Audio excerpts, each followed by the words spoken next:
उत्तराखंड कांग्रेस ने एक बार फिर बीजेपी पर निशाना साधा है। कांग्रेस प्रदेश अध्यक्ष करण माहरा ने कहा कि तत्कालीन त्रिवेंद्र रावत की सरकार के समय उन्होंने प्रदेश में 7 लाख युवाओं को रोजगार देने की बात की थी। करण माहरा ने कहा कि मुख्यमंत्री इस समय पुष्कर सिंह धामी हैं, लेकिन सरकार बीजेपी की ही थी। अब मुख्यमंत्री पुष्कर सिंह धामी बताएं कि कितने युवाओं को अब तक रोजगार मिला है।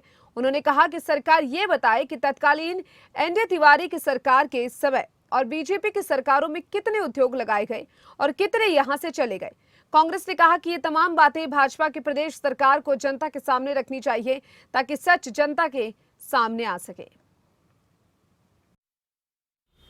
देखिए, चुनावों से पहले बहुत सारी ऐसी बातें हमेशा अक्सर आती रहती हैं। वो 7 लाख लोग जिनको रोज़गार देने के बाद के होर्डिंग्स लगे थे त्रिवेंद्र रावत की सरकार में, वो आज कहाँ हैं, इसका जवाब सरकार को देना पड़ेगा। क्योंकि त्रिवेंद्र रावत हटे हैं तो आज हमारे दूसरे भाई उसमें सीएम हैं धामी जी। तो पुरानी सरकार के कामों को आगे बढ़ाने का काम नई सरकार का होता है, पार्टी एक ही है। तो वो बताए ना, वो 7 लाख रोज़गार कहाँ गए जिनको देने की बात हुई थी। जो त्रिवेंद्र रावत की सरकार में एमओयू हुआ था, उनमें से कितने ज़मीन में उतरे, ये उनको बताना चाहिए। और कितनी फैक्ट्रीज़ और कितने इन्वेस्टमेंट ऐसे हैं जो पंडित नरेंद्र तिवारी और बाद की सरकारों में यहाँ आए, और उनमें से कितने उत्तराखंड छोड़ के चले गए, और वो क्यों गए, उसके क्या कारण थे, इस पर भी सरकार जाए और इन सब चीज़ों का खुलासा करे। चुनावों से पहले बहुत सारी ऐसी बातें हमेशा अक्सर आती रहती हैं। वो 7 लाख लोग जिनको रोज़गार देने के बाद के होर्डिंग्स लगे थे त्रिवेंद्र रावत की सरकार में, वो आज कहाँ हैं, इसका जवाब सरकार को देना पड़ेगा। क्योंकि त्रिवेंद्र रावत हटे हैं तो आज हमारे दूसरे भाई उसमें सीएम हैं धामी जी। तो पुरानी सरकार के कामों को आगे बढ़ाने का काम नई सरकार का होता है, पार्टी एक ही है। तो वो बताए ना, वो 7 लाख रोज़गार कहाँ गए जिनको देने की बात हुई थी। जो त्रिवेंद्र रावत की सरकार में एमओयू हुआ था, उनमें से कितने ज़मीन में उतरे, ये उनको बताना चाहिए। और कितनी फैक्ट्रीज़ और कितने इन्वेस्टमेंट ऐसे हैं जो पंडित नरेंद्र तिवारी और बाद की सरकारों में यहाँ आए, और उनमें से कितने उत्तराखंड छोड़ के चले गए, और वो क्यों गए, उसके क्या कारण थे, इस पर भी सरकार जाए। और इस खबर पर और अधिक जानकारी के लिए उत्तराखंड से हमारे साथ हमारे bureau chief Rao Shifat Ali phone line पर जुड़ चुके हैं। राव शिफात, करण माहरा की निशानी पर अब बीजेपी है। उत्तराखंड कांग्रेस का बीजेपी पर लगातार कटाक्ष सामने आ रहा है। करण माहरा जो है वो लगातार बीजेपी सरकार पर हमलावर होते हुए नजर आ रहे हैं, क्या कुछ कहेंगे?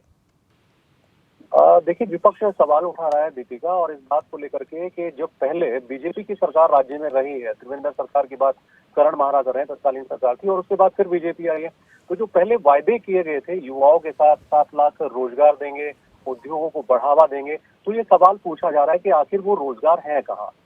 तो विपक्ष ने ये सवाल उठाए हैं। साथ ही कहा है कि जब पहले उद्योगपति आए थे, इन्वेस्टर समिट भी पहले हुआ था, लेकिन वो उद्योगपति कहाँ गए, ये सवाल भी उठाया है। और सीधे तौर पर तो ये कहा है कि जब तिवारी सरकार थी, यानी कांग्रेस की जब सरकार थी, एक वक्त ऐसा भी था 2002 से लेकर 2005 तक, तो उस वक्त उद्योग विकास हुआ था उत्तराखंड के अंदर। लेकिन उसके बाद जितनी भी सरकारें आई बीजेपी की, वो विकास नहीं कर पाई हैं। तो रोजगार को लेकर के ये सवाल उठाया, और करण माहरा कहने के चुनाव से पहले इस तरह के जो मुद्दे हैं उस पर ध्यान आकर्षित करने के लिए भाजपा इस तरह के काम करती है, इन्वेस्टर समिट कराती है। जी बिल्कुल, वही साथ ही साथ जब से ग्लोबल इन्वेस्टर समिट के आयोजन की बात भी सामने आई है, तभी से लगातार देखा जा रहा है राव शिफात अली कि जो विपक्ष है वो लगातार बीजेपी पर निशाना साध रहे हैं। जहां करण माहरा ने भी कहा कि सरकारों में कितने उद्योग लगाए गए, कितनी सरकारें आई और कितने उद्योग लगाए गए, लेकिन उद्योग यहाँ से कहाँ चले गए, उसके ऊपर क्या कुछ कहेंगे? हाँ, देखिए, वो इसी तरह के सवाल उन्होंने उठाए कि जब तिवारी सरकार थी तो उस वक्त यहाँ उद्योग लगे थे, लेकिन उसके बाद जब सत्ता परिवर्तन हुआ, तत्कालीन निशंक सरकार आई, बीसी खंडूड़ी मुख्यमंत्री बने, तो उसके बाद उद्योग नहीं आए यहाँ पर, उन्होंने कोई प्रयास नहीं किया। त्रिवेंद्र सरकार जब सत्ता में लौटी वापस, तो त्रिवेंद्र सरकार ने एक इन्वेस्टर समिट किया था, बहुत सारे एमओयू साइन हुए थे, दावा किया जा रहा था कि बहुत बड़े पैमाने पर उद्योग खुलेंगे, निवेशक आएंगे, रोजगार दिया जाएगा, लेकिन आज तक उनका पता नहीं है। लेकिन इसका एक और पहलू भी है, देखिए दीपिका, क्योंकि धामी सरकार जो प्रयास कर रही है, आने वाले वक्त में उससे लगता है कि उत्तराखंड के लिए एक मील का पत्थर साबित होगा, दशा दिशा बदलेगी उत्तराखंड की। 2.5 लाख करोड़ रुपए का निवेश रखा गया, ऐसा किसी सरकार ने इस तरह का लक्ष्य पहले कभी नहीं रखा। अगर तिवारी सरकार को छोड़ देते, कांग्रेस की सरकार को छोड़ देते, लेकिन उत्तराखंड जिस तरीके से अब आगे बढ़ रहा है धामी सरकार के नेतृत्व में, उससे लगता है कि आने वाले वक्त में उत्तराखंड में रोजगार के दरवाजे जरूर खोलेंगे। हालांकि देखिए, सत्ता पक्ष और विपक्ष के बीच में कई मुद्दों को लेकर के बहस होती है, तकरार होती है, सवाल जवाब होते हैं। अब सत्ता पक्ष की ओर से भी जवाब दिया गया है। सत्ता पक्ष ने कहा है कि धामी सरकार जिस तरीके से कदम बढ़ा रही है, उससे पलायन रुका है, उद्योग आ रहे हैं, और दावा किया जा रहा है कि 2.5 लाख करोड़ रुपए का जो लक्ष्य है उससे भी अचीव कर लिया जाएगा।